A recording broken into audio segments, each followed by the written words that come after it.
projet, eh bien, n'aurait tout simplement pas existé sans son soutien. Je suis très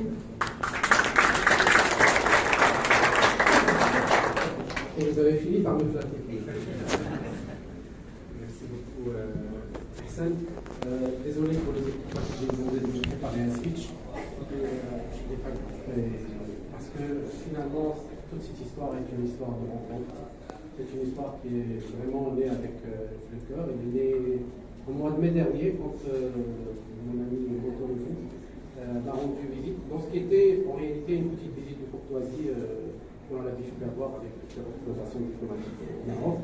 Mais en discutant comme ça, il m'a dit qu'on a un projet en Belgique d'inclusion de jeunes et on pense à faire la même chose au Maroc, à Tanger, pas très loin. Et là, je lui dis, mais pourquoi vous voulez aller à Tanger? Je pense qu'on a 1000 mètres carrés dont on ne se sert pas à 5 minutes du deuxième. Est-ce que tu ne veux pas aller regarder si ça correspond à nos besoins? Chose qu'il a fait 2 jours après. Et en bon belge, la semaine suivante, il m'a envoyé 5 pages de projet.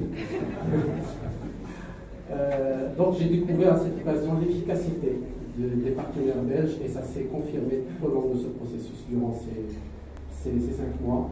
Il m'a tout de suite invité à Bruxelles. Je suis parti, je pense, 2 semaines après et j'ai eu la chance de rencontrer d'abord mes confrères de la RTBF, de rencontrer le président de la RTBF, Filippo, que je salue et qui n'a pas pu être avec nous, mais ça a été une très très belle rencontre et j'ai pu visiter Molenbeek, visiter Charleville, donc des projets similaires et surtout j'ai rencontré Ibrahim, dont tout le monde m'avait parlé et donc je ne savais pas réellement si c'était un mythe ou quelque chose de vraiment une réalité.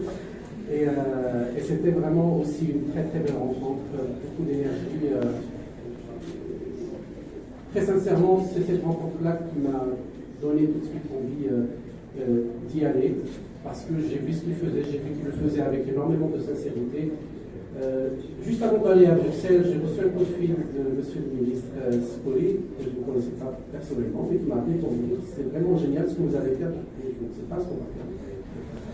Et on vous soutient dans ce projet.